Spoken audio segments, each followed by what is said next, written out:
Had a few questions about the setup on these chicken tractor wheels. We'll take a closer look at this little axle setup. Since I've installed them, I added just a 1x1 across to keep these from pitching in when they have load on them. Let's see if we can get a good video of the operation. So we've got plate on the outside, plate on the inside, welded on the bottom, through bolted on the 2x4 here.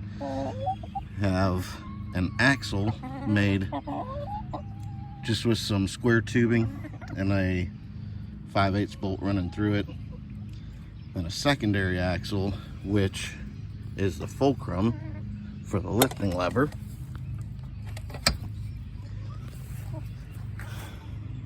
And that elevates the tractor about 4 inches off the ground.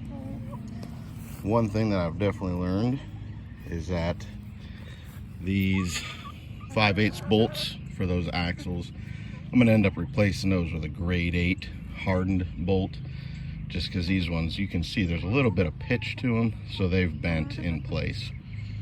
So you need to get a little bit stronger hardware going through there. But that's it, one on each side, and makes it exponentially easier to move. Thanks.